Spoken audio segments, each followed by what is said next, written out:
everybody. We're back with another stream. Today, we're going to talk about some games with our special guest, Chris. So, I'm going to let him tell you a little bit about himself and the company and the games that he's going to show us. We're super excited to learn about some more games. So, take it away, Chris. All right, thank you.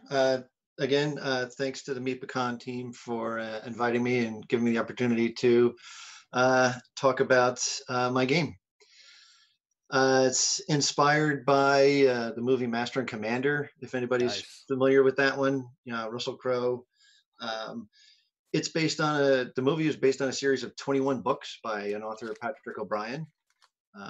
If you're also maybe familiar with like Horatio Hornblower, that's Yep. another whole nautical history, historical fiction series. And one thing about the game is, it's country non-specific. So be whichever country you want to be, fight against whichever country you want, be a pirate, don't be a pirate. Yeah, but you can use your own imagination. It took me about 2.5 years, maybe, to go from the first notes to Kickstarter. I'm from a family of 8, played games my whole life, and I live in Morris County, New Jersey. And at one point, I heard about some conventions down the street in Morristown, and one of them was all game developing. So I went there, I tried other people's games, and I thought, geez, I could do this. That's great. Like plenty of other people. Why not? I'm sorry? And why not? And why not? Yeah. So, but I have to give the cautionary tale that there's a big difference and a long way between pencil and paper and publishing. So, read everything you can on the internet, try to avoid all those mistakes, all those extra expenses. And, but, eventually I got it all done. So, like I said, I'm from a big family, and my older brother is 4.5 years older. So maybe that's why I would always lose. So maybe that's why I created a cooperative game. Oh, I like that. Art. I like the way you think. And I've got a lot of younger nieces and nephews and all that. So, it's not really nice to always just beat up on the next generation. So at its core, I would say the game is puzzle solving. And in the way you're solving a puzzle is you are trying to remove cards, and you always have to come up with the right combination of your cards in order to do that. So the goal of the game is you are going to create an enemy ship, and the game has 9 difficulty levels. So if you're playing first time or younger players, you can start off with 1 board. It's just a small little ship. You get a little better, you can take the other 2 boards and make a medium-sized ship. And then for the expert players, you flip them all over and you now have a larger ship. Oh, nice.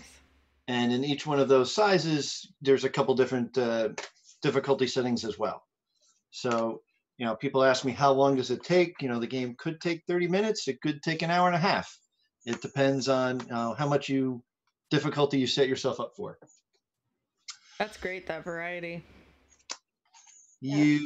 So once you pick the size of the ship you want, there's a little chart, and I try to be overly explanatory in the rule book. So there's a chart, and that'll tell you how you're going to build your ship. At the bottom of every ship, there is a leak and a hull card. We did a lot of research, tried to make all the artwork as historically accurate as possible. So the goal of the players is to blast your way down a whole bunch of cards, in effect, clear the decks, until you get down to springing a leak in each section of the ship. On top of your hull and leak, there are going to be 5 different kinds of cards. And the rules will tell you how many of each kind to put in. We have things such as structures, the different parts of the ship. We have boarders. You know, those are guys that are going to swing over and harass your crew. Of course, every ship is going to have cannons on it. There are crew, different kinds of crew. And lastly, events. And I would say my favorite kinds of cards are the events, because those are the ones that we got to have a lot of different artwork, try to portray a lot of the different random things that can happen on a ship during a fight. So if you look at these cards, I'm going to hold up my my bigger show and tell cards here. If you look at these cards, every card in the enemy ship has a little grid. And on that grid, there are 3 numbers, and there can be 3 different letters. So the numbers are going to refer to your cannons.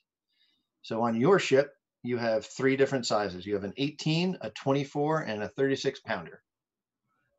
And the way they referred to those cannons was by the weight of the cannonball that it was actually shooting. So you have to take the number of your cannon and the letter of your ammunition. So in this case, this is round shot for R, R for round shot. So the goal is to match up your cannon number and your ammunition letter, and then you would look at the card you're shooting at. So in this case, we have a 24 and an R. So that means we can use those combinations of cards to blast that enemy's medium cannon. So all the cards in the enemy ship, they all have slightly different variations. And we also tried to make it as physically relevant as we could. I thought I had a ship floating around here somewhere to show. So for example, to knock down a mast, well, that's way up high on the enemy ship. So you would use one of the guns that's going to be high on your ship. That's an 18 pounder. Or near the end of the game, when you're trying to blast through the hull of the ship, that's where your 36 pounder, the biggest gun on your ship, that's where that one gets used the most. Everybody has one of each normally. And they also flip over. So when you start the game, they're all ready to fire. And as you fire one, it flips over to show big puff of smoke that it's fired. Nice. It always takes you 1 turn to reload a cannon. So you've got 3 cannons. So if you fire all 3 on your first turn, you've got nothing to fire on your next turn. So you have to balance your attacks. The players don't just have round shot. There were actually several different kinds of ammunition that were used. You would also have something called chain shot, which is literally like 2 cannonballs wrapped, 2 cannonballs attached by a long chain, something that looks like this. And what that would do is that would basically swing end over end, and that was very useful for ripping out ropes or people. And the ropes are what held all the sails together, holds the masts up. So that was a good way to disable a ship. And then the third kind we have in the game is grape shot. And if you want to think of that as shotgun pellets, but they're this big. And that was used for taking out sails or crew. So you have 3 gun sizes, you have 3 ammo types, and you're using all those different combinations against the enemy ship. Also on your side, of course, you've got some officers. So each officer has a couple different things to choose from for what they would do. You've got Marines. So the Marines were kind of like the army and the police on the ship. You've got tactics. So, you know, some special things that you could do. Basic tactics and advanced tactics. Advanced is where you need officers in order to accomplish these complicated tasks.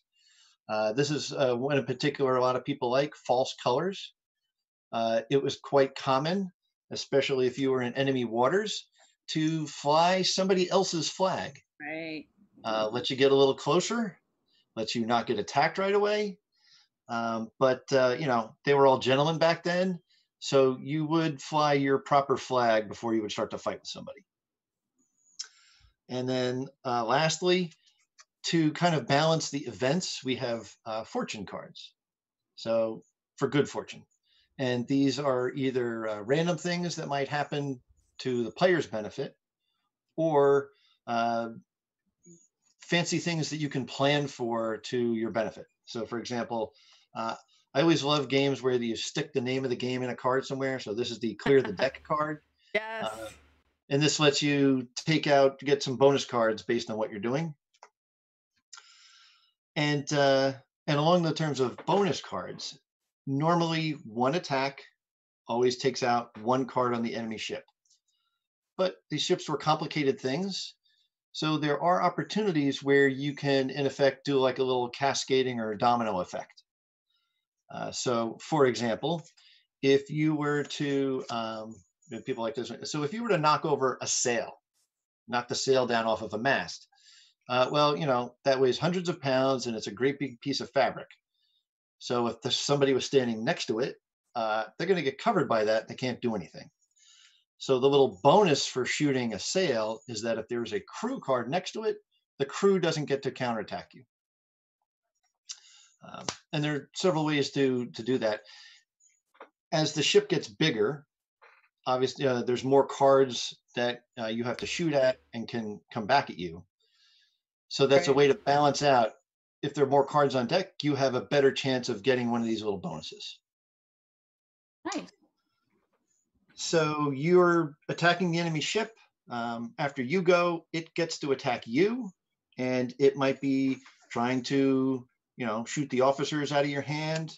But ultimately, it's trying to destroy each of your cannons. And if all of the players have all of their cannons either destroyed or disabled, then the players lose. If you get down and you spring a leak in each section of the enemy ship, then the players win. Yeah,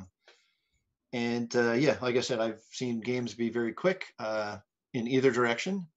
I've seen games take a while as you're slugging it out with your last cannon and the last cannon on the enemy ship. But you know, it's solo and it's cooperative. So you all win together or you all lose together, and you are able to pass cards amongst each other. So, you know, if everything on deck needs chain shot and you don't have any chain shot, you know, you can ask one of your crewmates to pass you a card.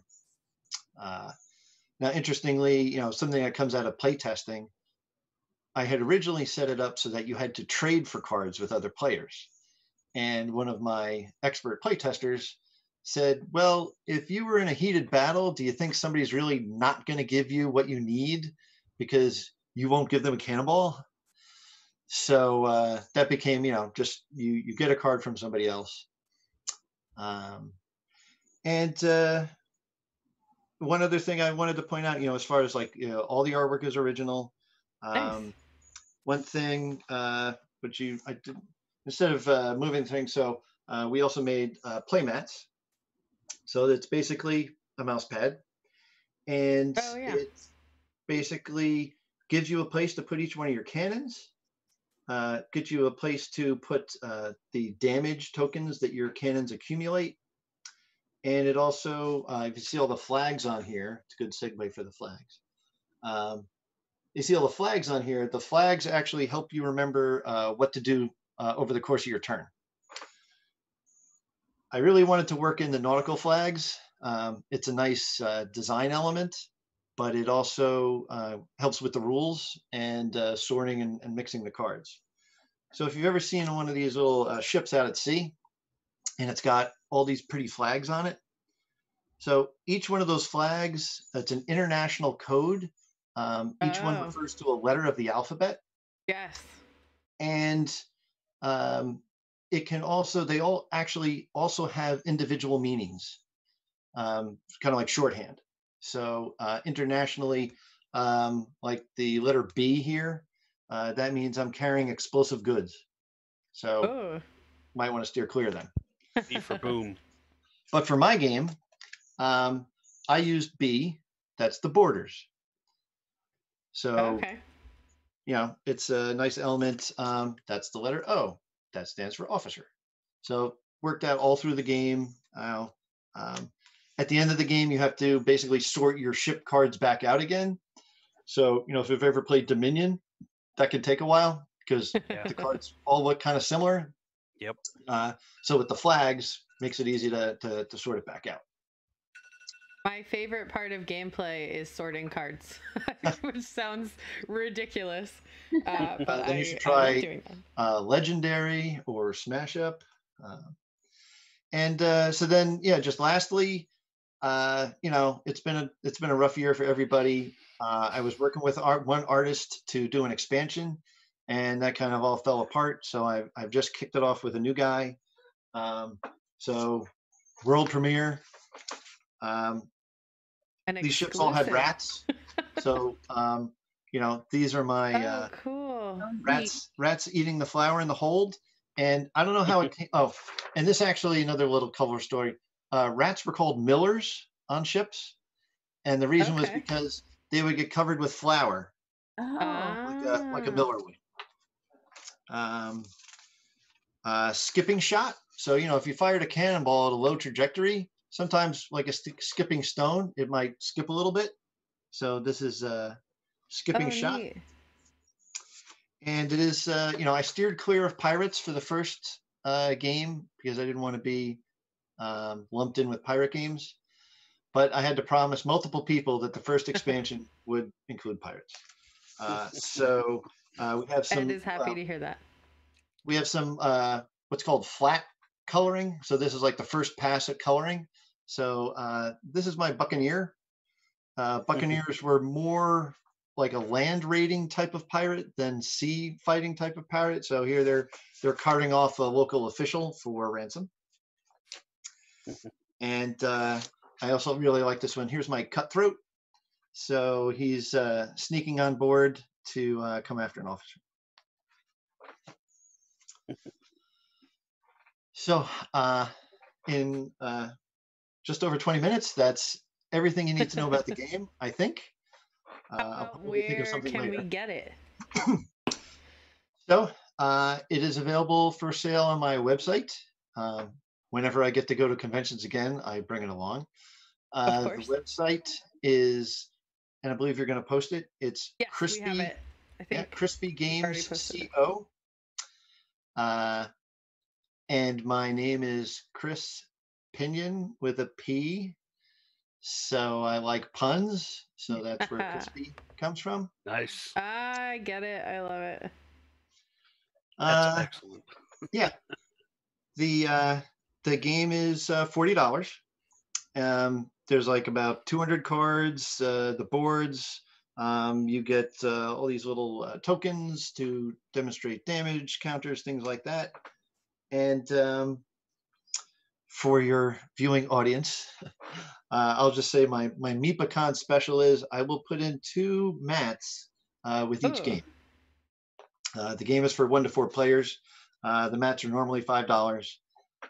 But this is a pandemic special to copy the name of a popular cartoon show. So I'm interested in just getting it out. I was really hoping to have the expansion out for Christmas. That'll be really optimistic, but maybe I can get some advanced orders once I start posting, some of the final cards. Yeah. Yeah. Any questions? I want to go buy the game now. Yeah, well, I was going to say, so how long did it take you in total to develop the game? I was working on another game. This is probably like the 4th game that I have that I in effect made, but this was the first I published. I had another game that was fantasy based, and I liked it, but it had some flaws. And there's tons of fantasy games out there. It was called Clear the Dragons. And yeah, it had some flaws. My mom got me into reading the Patrick O'Brian books because I had liked the Master and Commander movie. And reading, the different sea battles, I was like, I just started to get into the genre.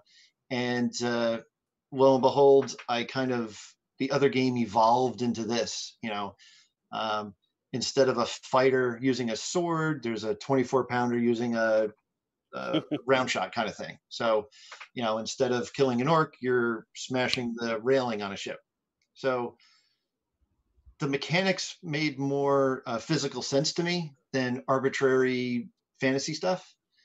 And I will also say anybody who's ever interested in creating your own game, as long as it's not an abstract game, it really helps if you're really into the theme, because then I you can see don't that. mind talking about it over and over and over.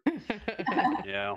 I forget where I read it, but it was something like if you don't want to play your game, whatever it was, 1,000 times or 100 times, then don't expect somebody else to want to play your game 10 times or 20 or 50 times. And, that makes a lot of sense. It really helps to enjoy. And I've been to Boston to see the Constitution. I lucked out and got a business trip to San Diego. So I actually got to be on the ship that was used in the filming of Master and Commander. Oh, cool. That is cool. So, we went to Boston a couple of years ago. They had a great big regatta. They had, 80 tall ships there. So yeah, it just makes it more fun to talk about it all the time. And I have to admit, I've missed this.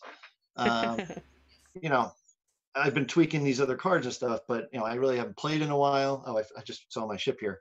And then one last thing, at least from my side, is you ever play a game and you're like, how come there isn't a card that does this? How come there isn't a card that does that? So in the game, I included 3 blanks or 3 blank templates. Nice. So if you want to add your own event or your fortune cards, by all means, you can put them in. And I still have a few of my Kickstarter bonus cards left over. Don't have them on the table here, but one was slush fund. Oh. So we're all familiar with the term slush fund. Right. Yeah. And, as you read all the literature, several phrases that we use in everyday expression come from the Age of Sail. So they used, when they boiled all this preserved meat, they got this slushy, fatty crud on the top of the pot. And the deal was that half of it would be used to waterproof the ropes. So you're on the ship, you got tar everywhere out in the sunlight, and now you've got rancid fat dripping from the ropes. But the other half, the cook got to keep. And when they would get into port, he would sell it to soap makers. Oh. So the vats of what was called slush were his slush fund. Huh. And it's legit. You can look it up on Wikipedia. That's where it's from. You don't see that on Pirates of the Caribbean. No. And that's, and these guns that like rotate and fire and keep firing and nobody's loading them. That's why I kind of stayed away from that genre. But, there's other, seafaring games that I like. Black Fleet is probably my favorite. I've got a couple others, Broadsides, but the old American Heritage game, I'm dating myself now, from the War of 1812. It's called Broadsides.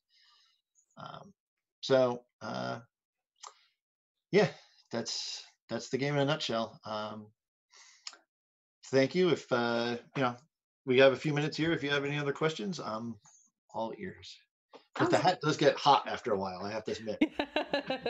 I can believe that. I remember wearing my hat at the conventions, and after running around all day Saturday, I'd be soaked. Yes. Yeah. And then like little kids are like, "Can I try your hat?" And I'm like, "No." No. No, that's really It'll gross. be icky. Yeah. Hey, I guess For, that's one Oh. One benefit to COVID is nobody is sharing hats anymore. They won't ask you now. Yeah, well, yeah. So one other thing I came across, I'm trying to decide if I'm trying to do the expansion on the cheap for now, but next time I do get out to conventions, I think I'm gonna package it. We found these little like gift boxes. Oh, that's cute. So I'm gonna, and also at the conventions, I usually have a bowl of those gold wrapped coins. Yes, of course. Nice. The chocolate MEPA coins from way long ago. Yeah. Yeah. We cannot wait to have you in person next time. Hopefully that will be in the spring, but we're definitely looking forward to that. And which town is MeepaCon in? We're in Whitehaven, PA. It's just south of Scranton, right off the Northeast Extension. Ah, okay. It's the Route 80 and 81 cross right around Scranton. It's real near that crossroads. Okay. Yeah. I did a demo day at some game store. The logo was like a big sword. Oh yeah, the Sword and Stone. Sword and Stone. Yeah. Sword and Stone. Yes. Yeah.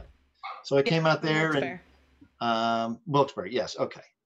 My folks retired from North Jersey out to Allentown. That's where we live, my husband and I. Oh, okay. We're just outside of Allentown. If you want to get your hands on a copy to mess around with, I left a copy at there's a game store in Macungie. Oh, at Cloud City? Yes, there's a copy of it there. Oh, all right. We have to hook you up with the Portal too. They're in Bethlehem. And they are our prime vendor. And my dad has a case of the games at his house in Allentown. So. Oh, there you go. Nice. Well, we'll have to make that connection for you with Portal, and but that's great. That's great to hear. You know what? I did a day in Portal also. Yeah. That's the one over by the casino, right? Kinda, yeah. Yeah, not too far. Yes. Yeah. I forget what like the event was called, but yeah, I did a day at Portal. Yeah, they do board game days. They were doing them like every month. We've been with the Portal for more than a decade. Yeah. Yeah. So and now we all have, most of the owners have kids, so they're the same age as our kids, and so all the kids are friends now, and so that's good. That's good. Yeah, you got to bring them up playing games. Yes, and that is one of the things that we have been a big proponent of with MEPACon, is that we are a very family-friendly environment, and we've talked about that a lot over the years, and I credit Ed with giving us our start in that, and we are now seeing the fruits of that, because some of those kids are 21, some of them are having kids. That we're seeing second generation MEPACon. We're like, I remember when you were little, and now you're bringing your kids, and so we're starting to see the payoff for all the kids that have been raised at MEPACon. So yeah, having younger. Well, I have a couple siblings who are much younger than me, but nieces and nephews and stuff. So I didn't set out to make it. I didn't set out to make it family friendly, but I intentionally did not over sexify it or over bloody it. Yeah. So, I don't use the word kill. I use the word either like destroy or remove. Again, I didn't make it a sexy pirate game. My pirate expansion is still not going to be a sexy pirate game. And, the cooperative aspect of it, it's great when you see that, like that 7-year-old pick up on the rules and starts telling his mom or dad what to do. Yeah. Well, that's one of the great things about cooperative games. We found that we could get our kids involved younger, because if they're not quite grasping the rules, it's all right, because we're working together anyway, and we can kind of guide them through. But you do see that transition where they go from they just do what you tell them to, no, I have my own ideas. And then it's really fun to see it when they go, I have my own ideas, and then you go, oh, and that's actually a really good idea. They've got it now. Right.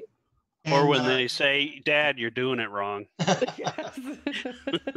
And it's not just something that's doing like this. Yep.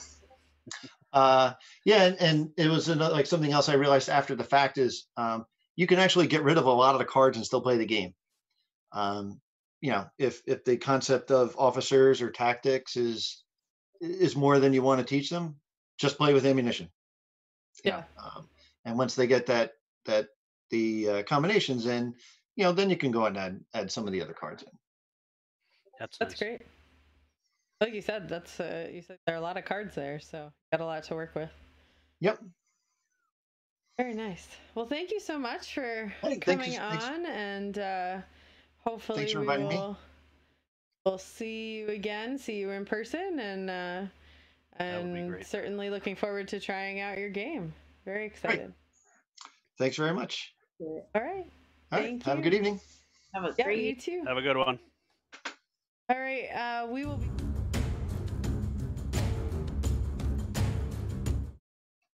We'll be back tomorrow with some more games, lots of streams. Check out our schedule on our website. We'll see you tomorrow. Game on. See you tomorrow.